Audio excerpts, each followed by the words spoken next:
I'm leaning down, sitting up. You could tell it's candy when the leather in the guts and digital on the dash. A smooth criminal riding a cherry whip. I know they hating that. My ride is cherry. My ride is cherry.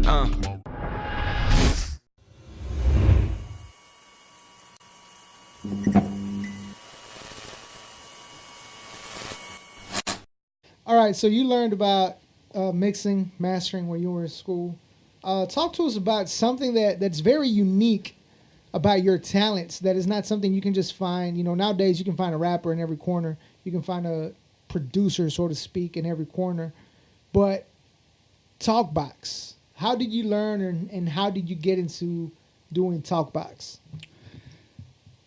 You know, I'm trying to remember the first Talkbox song I ever heard. And honestly, right now, I cannot remember what it is.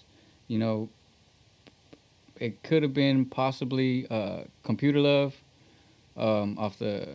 Because I vividly remember seeing it on the Menace to Society movie when he pulls up behind Homegirl to get her phone number and whatnot. But I fell in love with that sound, man. And for many years, I'm telling you, I didn't know what it was. I didn't know how they were doing it. I thought it was one single person that did it. It actually took me several years to figure out that there were multiple producers doing that. You know, Blackstreet with Teddy Riley was phenomenal when he used his Talkbox. It was so badass. And the crazy thing that I've never been able to emulate from Teddy's style is the way that he would use the harmonica on the synth with his Talkbox. I mean, it's just a crazy sound. It's very unique, though. It was always just so crazy to hear that and not know what it was. And for a while there, I always thought it was like a big machine. That's my impression that I would get. It was a big old box or something like that. So, you know, I'd say about 10 years ago, maybe a little more than that, I started looking into it, reading into it, and I started finding out more about how the Talkbox worked. And I was seeing the gear that they were using way back then. So it was pretty bulky, and it was pretty insane to see how all that worked. So I built my own Talkbox. I figured out how to build one, and it was makeshift, man. It was a freaking Tupperware tub with a speaker inside of it. And the speaker I ran to a little amplifier that I hooked my piano to. So then I put duct tape all around it and cut a hole in it, put my tube in, put a whole bunch of tapes to try to kind of keep the sound isolated. And I recorded it, and it worked. And I was just ecstatic about it. I was like, oh, shit, this fucking works. So bootleg, but it's working. It was bootleg. It was a computer speaker, I think, from like the thrift store. So it worked. I recorded with it, and I was like, yo, I really want to do this. Started teaching myself how to play the Talkbox. Slowly started getting some experience, and then saved up the money one day and bought a Rocktron, which is the same thing I still use today. Till this day, I still rock a Rocktron. But I'll show you really quickly how this works. This, for the most part, is one big old sound driver. Basically a speaker in here, a horn driver. It's amplified, so you power it up. And this input right here, you hook your keyboard up. The sound from your keyboard enters this Talkbox, goes to the sound driver, which then has this tube connected to it, feeds the sound through the tube into the individual's mouth, and then you have to mouth out the words. You never speak a word. You never say anything. You just mouth it out. So while you're doing all that, playing the keys with your fingers, you gotta still be able to breathe and focus. It's a lot to go on. You know, there's a lot going on. It's a lot of multitasking. Yeah. So I know this is something you're very passionate about, and because we've had discussions to this, and sometimes you find it disrespectful. How Man, I know where you're going with this. Yeah, talk to us about, for people who might not know, people that are watching or listening, what is the difference between Talkbox and something that sounds very familiar that people are actually familiar with, Autotune. Autotune. Talk to us about the difference between those. You know, it's funny you say that because I actually have an older brother who constantly will be in a group chat and he'll call it Autotune. Like, oh, you got a new Autotune song? But he does it to pick on me, you know what I'm saying? The difference between TalkBox is the fact that you do got to do all that extra work to get the sound. So for the most part, Autotune is pitch correction, and it's a VST. It's a plugin that you put into your program. Your vocals go into the plugin, and then you can choose what key you want to try to correct. So if you throw it into like a chromatic scale and you're just kind of all over the place, that's what gives it that little shudder, that little robotic feel to it. I don't have a problem with TalkBox. Autotune. Autotune's pretty awesome, depending on how you use it.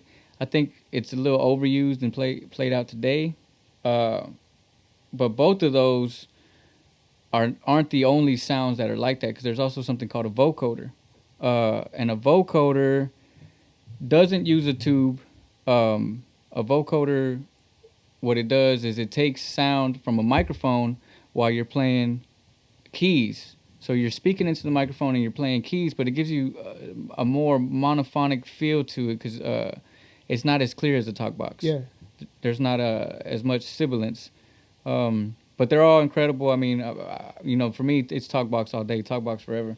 Don't get me wrong, though. Vocoding is super badass. I mean, going back to, in retrospect to one of your questions about influences, I completely forgot, man. Daft Punk is way up there in my influences. I mean, those guys are extremely awesome. So that's definitely on my top 10 as far as, And people who influence. Correct. So, see, one of the things, this is my opinion. I don't know. I'm very ignorant to either TalkBox or Autotune. I think I used Autotune once, and then we got the TalkBox that we did on a track. But I mean, you did all of that. I had nothing to do with that.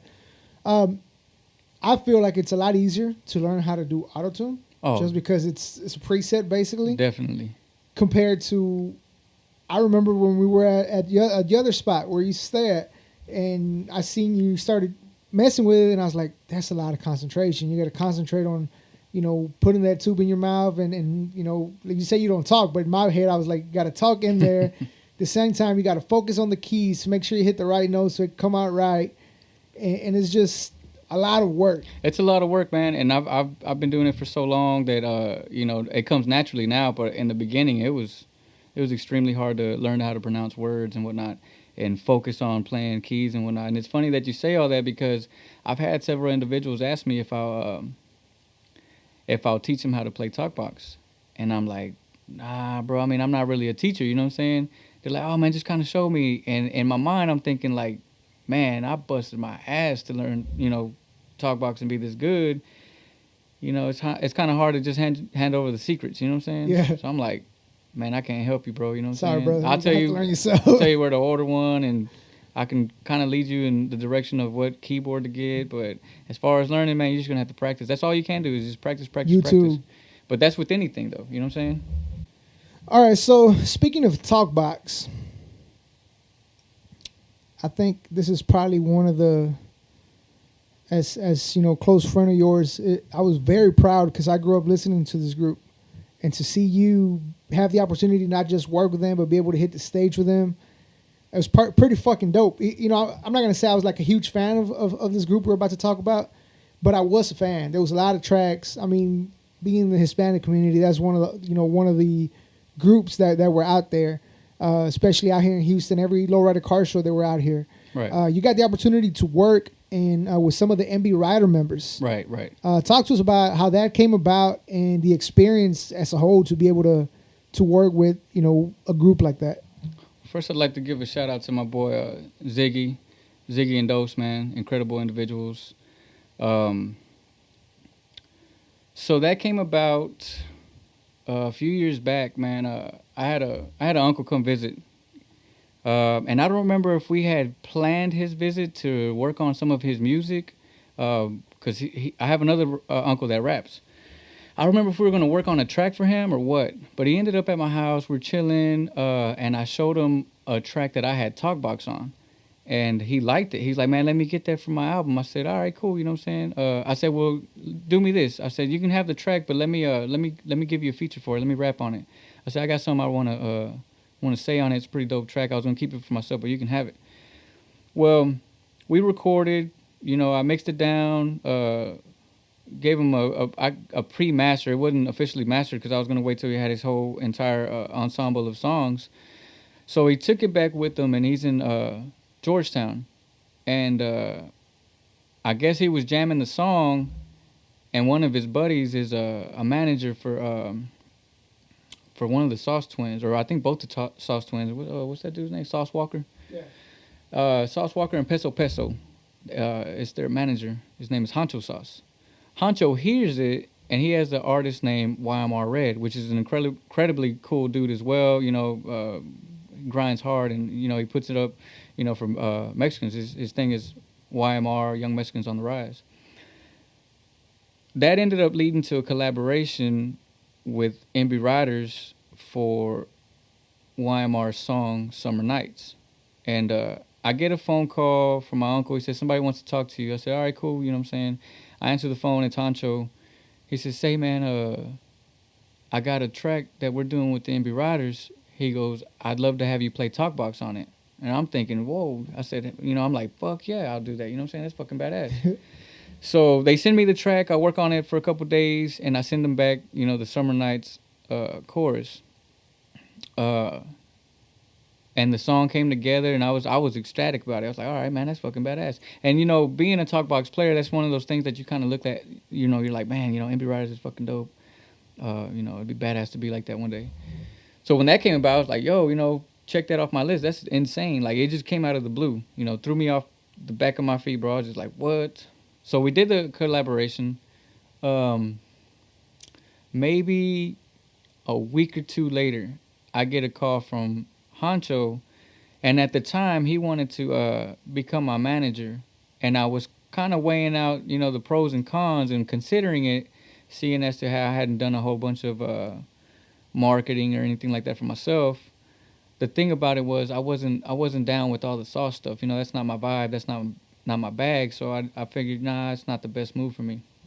Plus, he wanted to keep everything extremely exclusive, which to me started sounding like, all right, if I'm a be managed by this guy and I can't choose who I collaborate with or make instrumentals and produce for other people, you know, I got to do it for who he says. I was like, nah, you know what I'm saying? Money started getting involved, and it got kind of weird to me. It just didn't seem right. So maybe 2 weeks later, I get a call from Honcho. He says, hey, I got a Lil Young from Swisha House.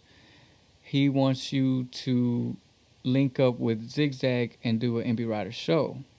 Would you be interested?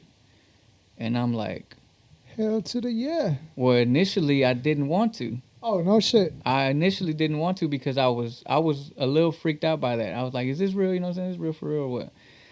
So I said, well, let me see what's up, man. Let me think about it a couple days. And he says, all right, well, Young's gonna call you here pretty soon. Well, Young called me from Honcho's phone. We talked, and he's like, yeah, man, you know, we got a show in South Houston. I'd like you to join in and do the NB Ridaz show. I said, well, listen, man. I said, I don't know the NB Ridaz tracks like that. You know, I've never sat down and played them and played along, you know, so I'm familiar with the lyrics. I just don't know the notes, you know. I haven't gone that far to, you know, play any of that, do covers or anything. He says, well, you know, what do you think about it? I said, man, let me practice for a couple days. I said, let me practice for a couple days. I said, because I've never played Talkbox in front of a crowd either. You know what I'm saying? I used to always keep it to myself. You know, you're one of the individuals that see me play before, you know, working on some tracks and stuff, but never have I been in front of a crowd at the time to play it live. So I practiced for a few days, and I you know, I'm talking to Sino, and she's like, man, you know, I think you should do it. I'm like, man, I feel pretty comfortable, you know. I think I've practiced enough to where, yeah, I can get up there. I said, worst case scenario, you know, whatever, it didn't work out. I call him back. They put the show together. I meet up with him. And mind you, I've never met Lil Young at the time, like at all whatsoever. I didn't know what he looked like. I thought the guy was black, to be real with you. Shots Lil Young, man. Yeah, Lil Young, that's my boy right there. That's my partner right there. Because when I got a call from Honcho, he said, I got Lil Young from Swisha House. He's like, you know him? I said, nah. I said, I jam a little bit of Swisha House, but nah, I don't know who that is. He's like, oh, okay, well, yeah, Lil Young. And I'm thinking, like, I don't know who the fuck this guy is. So we do the show, bro, and I tell you what, I got this little analogy when it comes to this, and I was actually just talking to Sino about it this morning at breakfast. When you get high for the first time, entire time that you smoke, in my opinion, you're chasing your first high. You know what I'm saying? Yeah. You never really quite get to where you were the first time you did it. When we did that show in South Houston, bro, it was insane. It was sold out. There was a freaking line. I don't know how freaking long for people that wanted to get in, and there was just no way to get in. They were past capacity already. You know what I'm saying? I remember being extremely nervous, and I also remember Zig being hella nervous too. We went back to Manic's studio. Shout out to Manic Beats. We're at the studio. Manic let me borrow his Rolling Phantom because I had all my gear at the venue. The only thing I toted around, I think, was the actual talk box. And I said, "Hey man, I'm kind of shaky." I said, "Let me borrow your keyboard. Let me practice for a bit." He said, "Yeah, go ahead. You know what I'm saying? Take care of business." We rocked the hell out of the show. It was insane, and that's why I say it's like chasing your first high, man. Like everybody in the crowd was involved, packed house, everybody's vibing. All you see is freaking, flashlights. But when you see the lights hit the people, all you see is just eyes gleaming and staring up at you. Females crying in the front of the stage and stuff. It was just insane. One of the coolest experiences ever. And I thought, all right, that's gonna be it. You know what I'm saying? And from there, we did 4 more shows within that same week, and then it just kind of escalated. It wasn't a very continuous thing, but we were on the road doing a few shows throughout the year, and that's how I got to work with Zigzag, NB Ridaz, and then eventually Dose as well. I think it was maybe a month and a half ago we did a show in Bryan College Station. College Station, yeah. Lowrider Super Show hosted a Lowrider Super Show in Bryan, and we rocked the stage for that. Let me ask you this: being that you were doing Talkbox with NB Ridaz, which they have a member that was the main person doing the Talkbox, MC Right. Magic. MC Magic. Did you get any negative feedback or any backlash for not really joining the group but being part of the group doing Talkbox, being that people look at MC Magic as he was the original. Right. I mean, he is the original NB Rider. Right. Did you get any backlash from that or anything like that? I never got any personally from him. I've never met him. And it's funny you say that. I've been to one of his shows.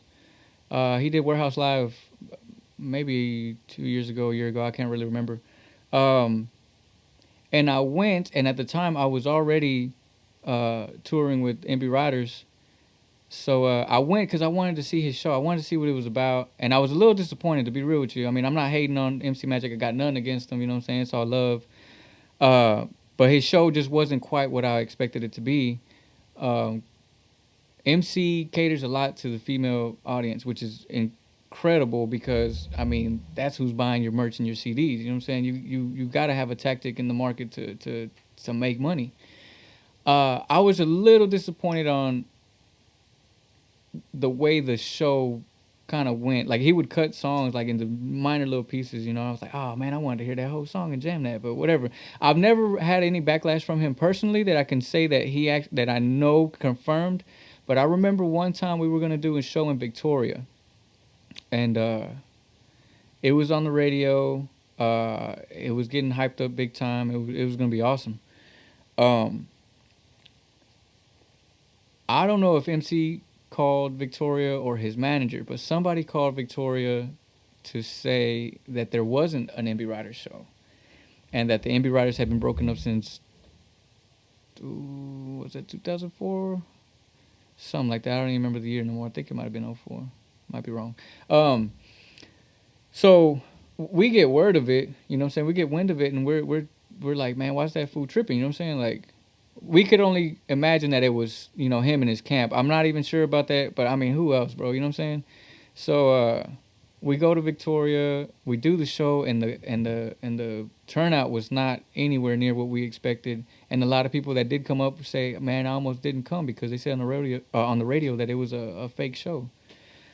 And I mean, there's only 2 things I could think of that might have helped out that situation. I think at the time, the way that it was being promoted, wasn't helping out the situation. I mean, maybe if they would have had a phone conference with the radio station to clarify things, but nothing happened. Nobody took any action. So it you know, that's the only time I've ever seen something kind of sour that happened to me and the riders while we was touring. But like I said, I'm not 100% sure if it came from him and his camp or not. So you mentioned, you know, you got the opportunity to work with Zigzag and, you know, the NB Riders. Mm-hmm. You got the opportunity to be featured with Lil Young. Right. You created that relationship. Oh yeah. What other features have you worked with, and what other projects have you been featured on, whether it's Talkbox, production, or as an artist? Man, loads of production and features, bro. Right off the top of my head, one that really stands out that I've been extremely excited about is a track with the fellow from Italy named Beater, aka Blitz. That track is a summer song as well, and it's funny how that came together. I think I did. You know, it's funny. Now that I remember, about a year and a half ago, I did a challenge. It might have been a little longer than that. I did a challenge About a year ago for ESG, the What Would Pimp C Do challenge, and I wasn't gonna do it, bro. But my buddy Danny DeSoto said, dude, shout out to Danny, man. Shout out to Danny, man. Incredible artist. Bad Saber. Oh, yeah. Bad Saber. He said, man, do it. He goes, I think it'll be great for you, bro. He goes, people watch your videos on Instagram and all that. He goes, but I think if you do the challenge, it's going to throw everybody, you know, off the walls because they're not going to expect that. And I thought about it for a second. I was like, man, I'm not really good at, you know, trying to do all this little stuff to get, you know, what's the word? Clout is what they call it nowadays. There you go. I don't like to clout chase. So I was like, you know what, I'm going to try. I'm going to see how it goes. You know, worst case scenario, nobody sees the video, whatever. Well, it actually got hit quite a bit, bro, and it kept getting reshared, and it was pretty awesome. I think a week later, that dude, Blitz, hit me up on my messages and asked if I would be willing to do a collaboration. I said, for sure, bro. And see, I'm unaware that this guy's from Italy or any of that. We started messaging back and forth, ironing out details, and we collaborated on that song, and it turned out amazing.